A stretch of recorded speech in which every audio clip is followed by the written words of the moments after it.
Welcome back to another episode of the Find Food Freedom podcast. This is your host, Sam Previtt, and I am so excited that you're here.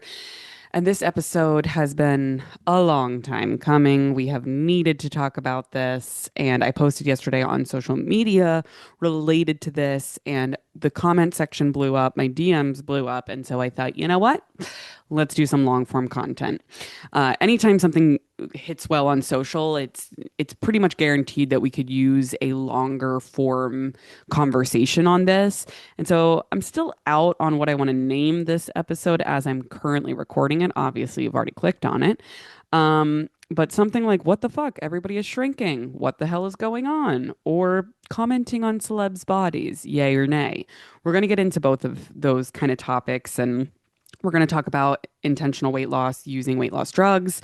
We're going to talk about wanting to genuinely improve our health. We're going to talk about celebrities' bodies changing. We're going to talk a lot today. We're also going to talk if you have kids and how to navigate these conversations. Pending age, I have two toddlers that at this point, I think with their ages, especially, I mean, obviously the one that's 1.5, you're not going to have these conversations, but just different things that you can do as a parent related to this, related to bodies and body diversity. Okay, so first let's start off with a Find Food Freedom win of the week. We do this every single week where we pull up a comment, a DM, something from social or from our client portal of just positive things. And to be honest, I was right before I clicked record, I was on the comment section of the video that I'm talking about. I'm going to link it in the show notes below. So you'll see it just says, Instagram post Sam referenced. And I was just scrolling through all of these comments and I was like, you know what? I feel like just this comment section is a Find Food Freedom win of the week. The people saying, thank you so much for this post. I really needed to hear it right now. People saying, thank you. I'm crying right now. I needed this so bad. Thank you for saying this and posting this. I totally agree with you. This is not normal. Thank you. I needed to hear this today. And there's just so many coming through like this. So again, when I get comments like that and plentiful of them, it reminds me that I'm not just talking to my phone when I'm making social media content, although that might sound so silly to say. All I do is talk to my phone. All I do is talk to my computer. That's what I'm doing right now. And I forget that there are other people on the other side of that watching that. And I'm just so grateful when people are saying thank you. Like, I needed this. I needed this. So please continue to give me your feedback like that because it helps me continue to show up and know what needs to be talked about.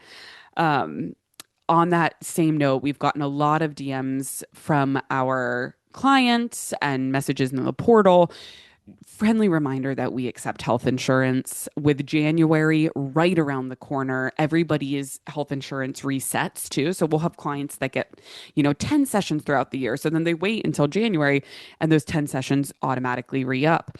Most people have unlimited and they don't even know. So if you haven't already, please click the link in the show notes. Check your insurance benefits with our team.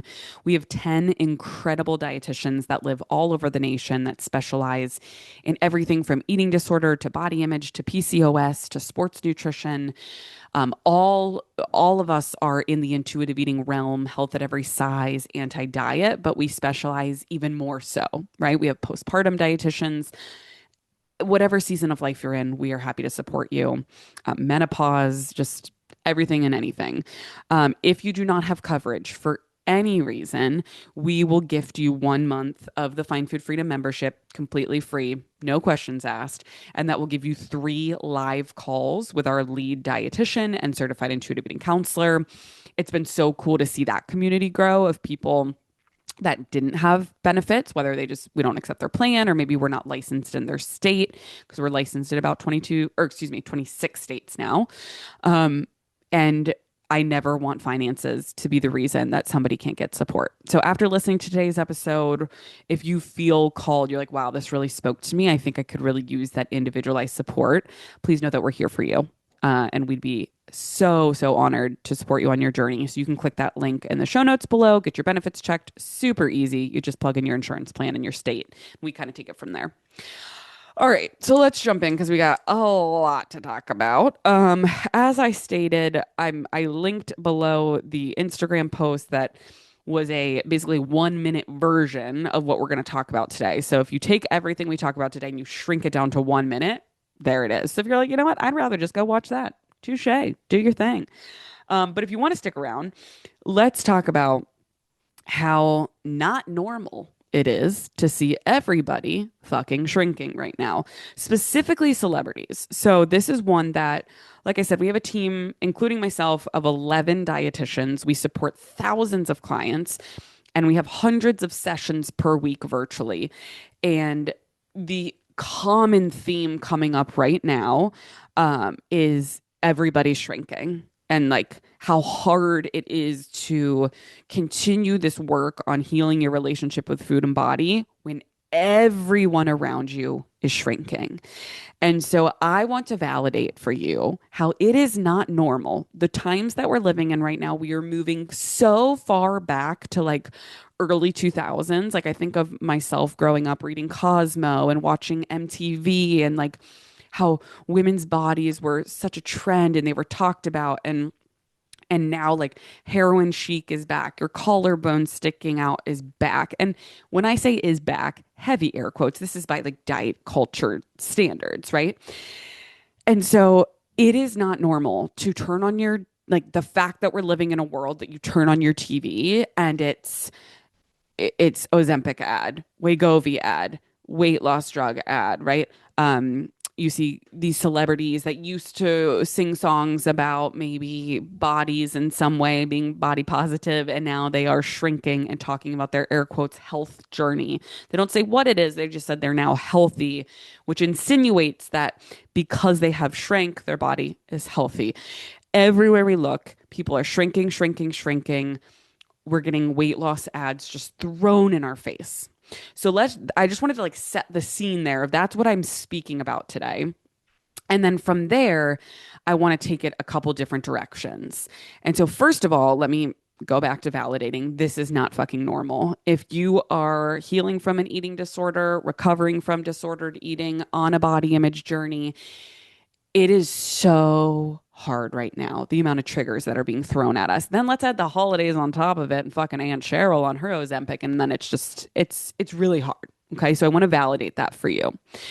But when it comes to celebrity culture specifically, I want to go two ways with this. And this is what I had put in that Instagram post is that two things can be true right now. One, it is not okay to comment on people's bodies. So I don't even need to say who. I think there are many, many celebrities. I could list probably 10 right now off the top of my head that have continued to shrink and that every headline is like bringing them up. It's not okay to comment on people's bodies. I don't care if the person got bigger, smaller, stayed the same. I don't care what it is. It's not okay to comment on people's bodies. That is a true fact, right? We know this. And so I think what we're doing here today, we're saying it's not okay to comment on people's bodies. We're not going to call anybody out specifically. We're not leaving Instagram comments on these people's accounts. I mean, oh my gosh, ew, you got so skinny or you gained weight. No, fuck that. Okay. It's not okay. We have plenty podcast episodes that go deep into how complimenting weight loss is not a compliment and can continue on. But when I say two things can be true, we can say it's not okay to comment on people's bodies and this duality of saying it's not normal to see what we're seeing in the pop culture environment, right? Because when we look at celebrities, they typically dictate what drives diet culture. And unfortunately, when we look back, I mean, you could go from before early 2000s, but how women have showed up in the celebrity limelight, it becomes like this trend almost like women's bodies are trends. They're not fucking trends. Let me be explicitly clear, but that's what we see is then it kind of trends into what everyday people are striving for. It also sets this extremely unrealistic beauty standard that when we look at younger generations that are going to see movies or that are streaming shows or that are seeing commercials, that they're just seeing this subconscious messaging, not even messaging, imaging of what it is to look successful or beautiful or whatever that may be. So we could go two ways with this, right? It could be just people's bodies looking a certain way over and over and over, shrinking. That sends this subconscious message where you don't even have to talk about it. And it kind of makes us think like, oh, smaller is better, smaller is beautiful, smaller is worthy. Then we also have some of the greatest athletes of all time, some of the biggest celebrities. They're not even doing it's not even subconscious shrinking. They're just straight up endorsing Ozempic for intentional weight loss. So, what does that send to younger athletes? What message does that send? What message does that send to the younger generation, right? Smaller is better, weight loss is better. Now, as we enter this conversation, I, I really want to, I probably should have said this in the beginning, but ADHD, that's my brain. Welcome if you're new here. Disclaimer you you need to understand that there will always be outliers and there's people that I'm not speaking to with this message, right? So, for example, when we're talking about celebrity shrinking, please know that some people reside in smaller bodies. And that is natural for them of how they're showing up. There are some people that are going to have certain medical diseases or conditions that are going to cause unintentional weight loss.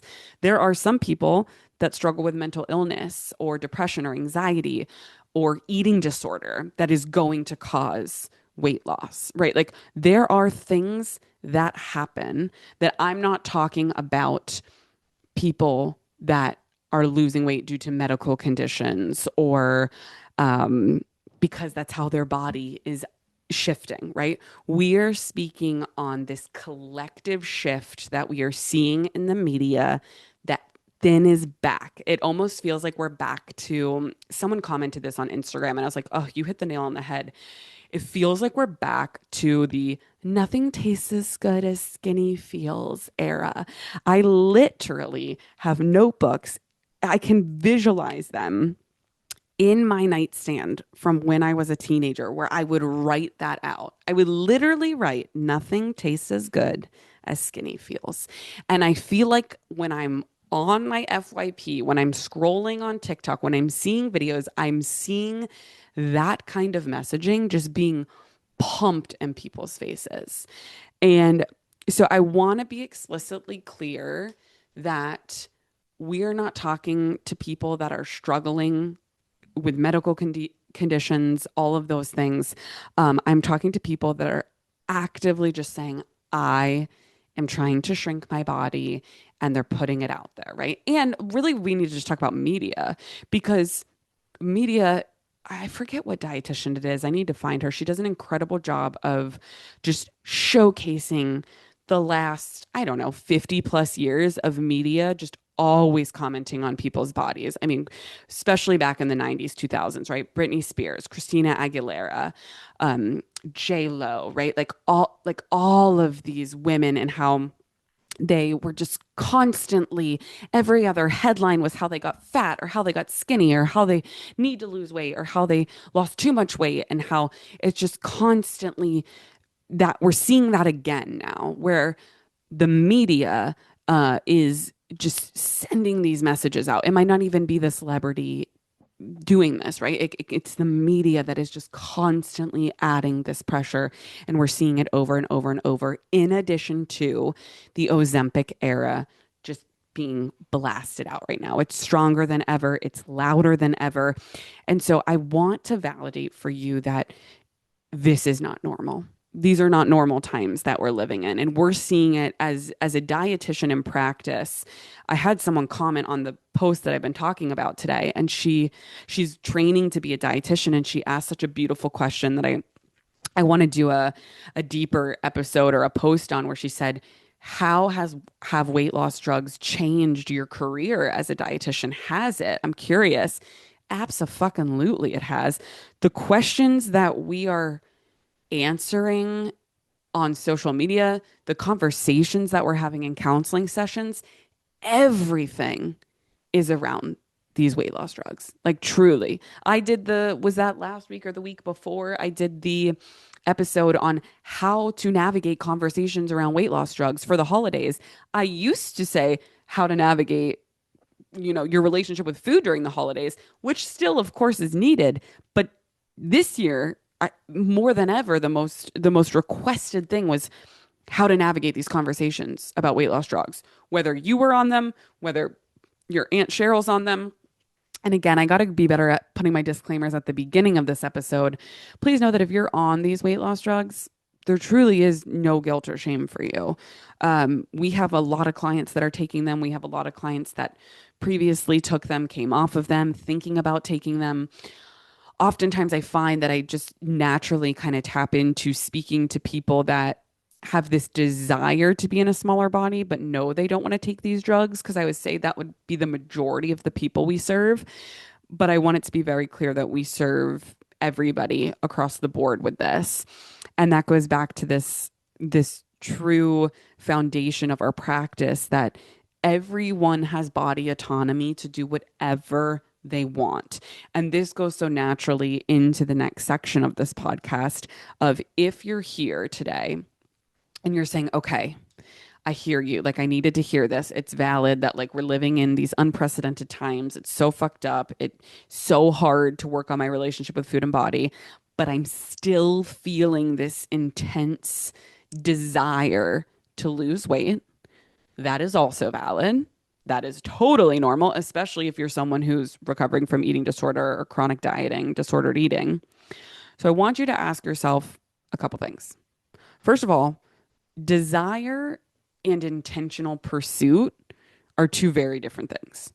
So if you desire weight loss, honestly, to be frank, I think 99.99999% of any client I've ever spoke to desires weight loss because of the world that we live in when they come in to work with us. And I'm not here to convince you or to defend, like, you shouldn't lose weight and you shouldn't want that, and here's why. No, that makes sense. We live in a very fat phobic world. Look, like everything we're talking about today, right? Look at the celebrities, look at the media, look at the weight loss drugs. It's just pumped in our face. So the desire is very different than the intentional pursuit. So if you're listening to today's podcast and you're like, okay, yes, I have the desire, and I don't care about healing my relationship with food. I don't care about being more compassionate to myself or my body image. I only want to shrink my body. And every choice that I do around food and working out and anything, I just want to lose weight. That is the intentional pursuit, right? Like, you're actively choosing this intentional pursuit. I can't stress enough that the difference between those, the desire and the intentional pursuit. Because when it comes to intuitive eating, when it comes to food freedom journeys, you are allowed to have a desire to lose weight. Like I said, I don't think I've ever truly had a client that didn't desire weight loss and desire a smaller body at the beginning or continued through all of their work because of the world we live in. Now, you're also allowed to intentionally pursue that. But where coming from the food freedom, intuitive eating realm, I'm just here to say, if you say, like, the food freedom stuff, but like healing my relationship with my body, it sounds good, but like, fuck it, I'd rather just lose weight, then you might just not be ready for these conversations. And back to this idea of, like, you have full body autonomy to do whatever you want. If anything, I find that our clients that, have gone through the intentional pursuit of weight loss over and over and over and over again, they eventually get to a place where they say, okay, I cannot do that anymore. And that lived experience that I have is what I need to carry me forward, to walk away from the intentional pursuit and to recognize that it is just desire, and I can still live with that. It can still be in the room. It's still something we're talking about. We're going to talk about weight science. We're going to talk about weight in counseling. But the mission and the purpose of my life is not intentional weight loss. It's still in the room. We're still talking about it, but it's not the purpose. And so I think that is so important to hang on to, because when we go back to this pull of shrinking our body, this, and I'm talking like a gravitational pull, right? That so many people are feeling right now. I think ask yourself, being really honest with yourself, is it a desire or is it like more than desire where it's like, okay, yeah, I desire it and fuck it, I'm all in.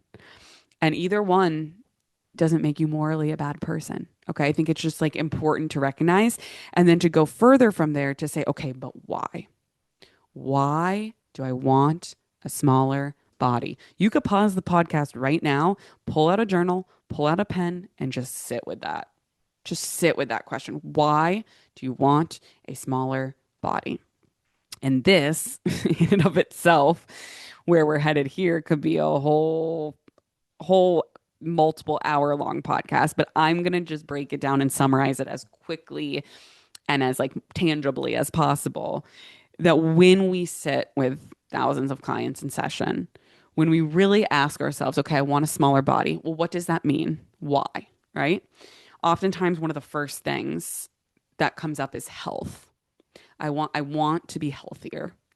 And please hear me when I say, I don't think that is a bad thing. I think that makes sense that people want to genuinely pursue health, physical, mental, and emotional. I think wanting to be healthier doesn't make you a bad person. And that's where coming to this framework that we do, we sit with this research again related to weight, that weight does not equate to health because weight is not a behavior. So let's sit with that and say that one more time. Weight is not a behavior. So when we're looking at, okay, what actually impacts our health? If we're saying, I want to be healthier, awesome. What are the individual behaviors that come out of the World Health Organization, determinants of health, that we can work on because we want to, not because we have to? Because that's a whole nother conversation, that health is not a moral obligation. You do not owe anybody your health. So when we look at individual behaviors, this is where we go to, okay, the variety of foods that we eat, our hydration status, our movement and rest schedules, our sleep hygiene, our stress management. There are so many things here, our relationship with food and body, our emotional relationships to food, right? These things, everything I just named, you can work on. You can create positive behavior change around, and you can do that uncoupled from intentionally shrinking your body. And we know this through research that people that implement some of the behaviors of increasing fruits and vegetables, looking at their aerobic activity, smoking cessation, there's a couple of different studies that show that just changing the behaviors improved health outcomes exponentially without any weight changes. So when someone says I want to lose weight to improve my health, I offer them that, sitting with that question of, okay, but can we improve our health without shrinking our body? And we have to remember, so many people lose weight and their health doesn't improve. Or we could look at it this way. If weight loss was the fix and the cure to health in all medical diseases and conditions, then people that resided in smaller bodies would not have medical diseases or conditions, right? So if you think about it, if we go down the medical weight stigma rabbit hole, if you have gone into a doctor's appointment or any medical appointment and you went in, let's say, for knee pain, and the doctor looks at you and says, oh, well, yeah, knee pain. I mean, you're very heavy air quotes, you are overweight. So have you tried losing weight? And then your knee wouldn't hurt. Well, if that were the cure, then people in smaller bodies wouldn't have knee pain, right? So this idea that weight equals health is so misguided. And back to this idea, like if you have not heard this before, I really encourage you to write it in your notes app or write it in a journal. Weight is not a behavior. And you can really start to think about your behaviors around food, around movement, around sleep, around stress, around hydration, and not because you need to go work on these things. To be honest with you, from an intuitive eating standpoint, we don't even look at those behaviors until we start to make peace with food and body. Because if you feel guilt or shame in your eating experiences, those behaviors we're not working on those yet. We're going to look at, let's drop the guilt and shame. Let's make peace with food. So then we can start to make behavior changes that feel pleasant for our body. Now, that was a little more long-winded than I wanted. Sorry, but I hope you found it helpful. The second reason, which we're only going to go through two, but we could go through a million. And this is where, again, that nuance, the counseling aspect is so important, because some of you are going to be listening to this and you're going to go, well, I don't resonate with that. And I don't blame you, because everyone's path is individualized. So take what serves you, leave the rest behind. So the second reason, when I say to people, why do you want to lose weight? Right? Why do you want to shrink your body? A lot of them say to love myself or to be accepted in some way, shape, or form. And I understand why people say this. This makes so much sense. And there's a couple different reasons why. One, the external validation that we get from others when we lose weight, right? If you've ever dieted and lost weight before, you've gotten this, right? Where you lose weight and you show up at a holiday party or whatever, and they look at you, your loved ones look at you and they go, oh my God, you look so good. You look so healthy. You look amazing. Whatever you're doing, keep it up. And at that point, you could have been starving yourself and then binging at night and then exercising for 4 hours a day to work it off, to burn what you ate, right? And very disordered. But because you got this external validation, it fuels that diet culture flame of like, keep going, keep going. Now, we also have to think, so that's like the external, but remind yourself, it's so important to remember that if we are living our lives to get the approval of others, we will never be happy, because it'll never be good enough for everyone. And also, when other people's thoughts and opinions and comments on our bodies have everything to do with their own relationship to bodies and nothing to do with you. So when Aunt Cheryl comments that your body looks good, that's because she has this internalized belief system that smaller bodies are better. So of course she's going to comment that to you. But that doesn't mean she loves you anymore. That doesn't mean she respects you anymore. And like, who the fuck cares what Aunt Cheryl thinks, right? It's only important what you think. And that goes back to this idea that like diet culture sells this idea that if we get smaller, then we'll love ourselves. But back to this question of, if you've ever dieted, if you've ever yo-yo dieted and lost weight, gained weight, lost weight, where you lose weight, and maybe you're getting the external validations from others, right? Like we talked about. So that makes you feel better because you're getting that attention, you're getting that external validation. But I want you to get real honest with yourself. Maybe you have a picture that you can scroll back in your phone or that you printed, that it's like, okay, I was in a smaller body in this picture. And I now look at that and think, oh my God, I thought I was fat there, or I thought I was too big there, or I thought XYZ, whatever you thought about yourself. And you probably didn't think it was good enough. And this is because we cannot hate our way to happiness. And it's this idea with body image that diet culture sells us that, oh, if we just get smaller, then we'll love ourselves. But the amount of people that I have worked with, that they would get smaller and smaller and smaller and shrink themselves, and they would look in the mirror and it was never good enough. Because you cannot, I want you to remove yourself from this for a moment and pretend it's a loved one. Pretend it's a sister, a mother, a best friend. I don't care who it is. If you saw them every day and multiple times a day, you're like, you know what? I would really love you more if you were just like 10 pounds lighter. Your arms are pretty disgusting, but if you could just shrink those up a bit, I would love you. Or your stomach, oh, it's pretty fucking gross. So if you could just get that stomach tighter, like I would love you. And that's what happens in diet culture is we speak to ourselves like we can't hate our way to happiness, right? Like we constantly are just like hating, hating, hating. And maybe we're shrinking, but it's like, oh, that's not good enough. That's not good enough. So you don't just wake up one day and look in the mirror and go, oh, we're good. No matter what, if you were trying and striving for a number on the scale, you may have got to that number and then you look in the mirror and you're like, well, no, that's not good. And I can't tell you how many people can they can pinpoint a specific picture that they're like, I look back at that picture And now in the body I'm in, I think, oh my God, if I could just be that small again, I would be happy.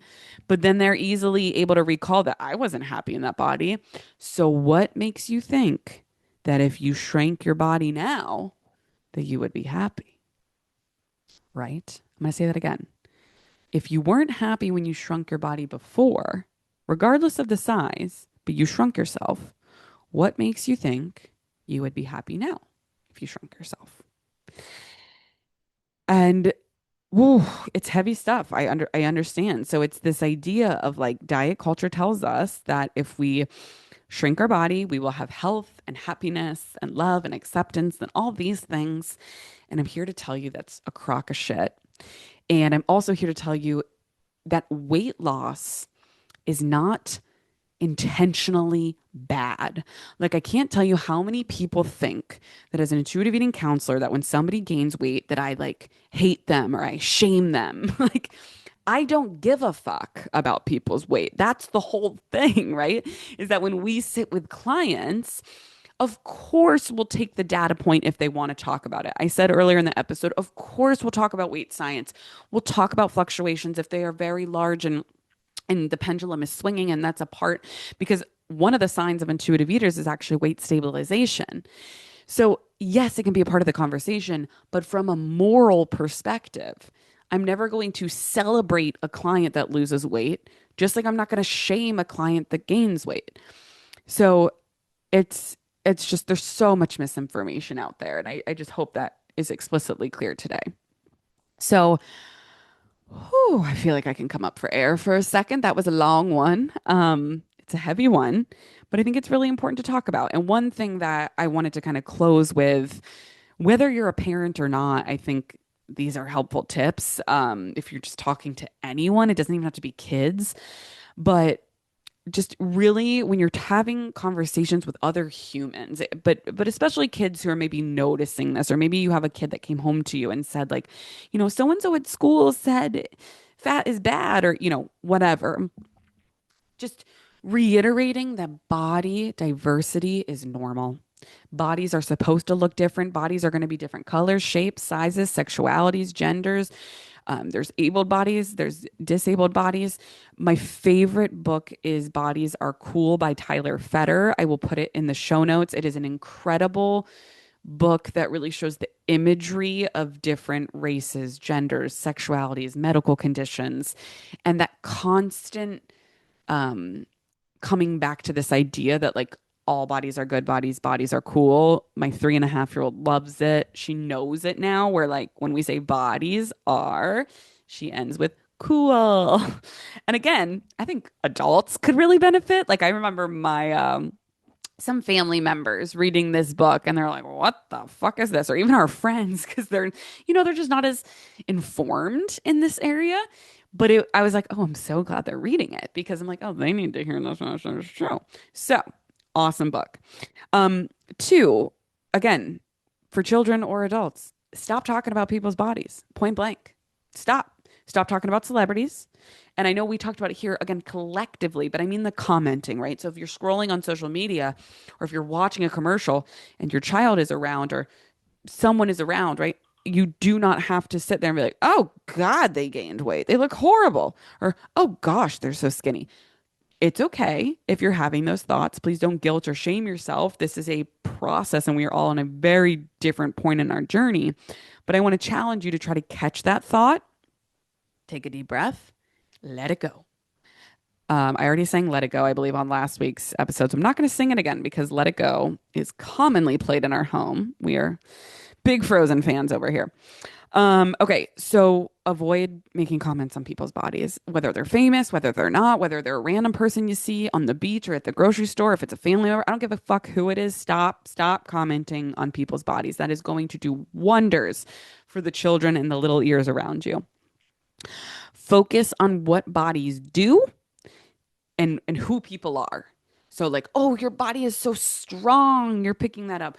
Oh my gosh, how fun is it that our legs let us run and play? Or, oh, our brains are like, what are bodies doing? Let's just put the focus on the do, not the look. And again, that does not mean you can't say, you're so beautiful. I saw a funny, I think I saw it yesterday, like a meme on Instagram where a mom was like, she was like a millennial mom, and she was saying how like once you realize you're commenting your daughter's appearance too much, and then she's like, "Oh, you're so beautiful, you're so pretty," and then she's like, "And you're strong, and your brain is big, and you're courageous," and like it's okay to comment on appearance of your children, like it's okay, and again, we're all learning. So like just slowly trying to implement this of like placing emphasis on what the body can do instead of how it looks, right? These are just simple little things that can go a long way. So, whew, okay. If you're like, wow, wow, wow, wow, I needed this episode today. Everything resonated with me, or some of it really resonated with me. I really want to encourage you to get your benefits checked with our team. We have 10 dietitians that specialize in this type of counseling that are here to support you, that can role play through the next few weeks of the holiday, new year, new you bullshit. And you can go worst case scenario. What is the worst thing that could happen at a social event? Let's talk about it. Let's role play it. Let's come up with a game plan and help you really stay on track with your recovery and where you're at with your relationship with food. And so I invite you to look at that. We are here for you. I am so grateful that you were here this week, and I look forward to chatting with you next week. Bye.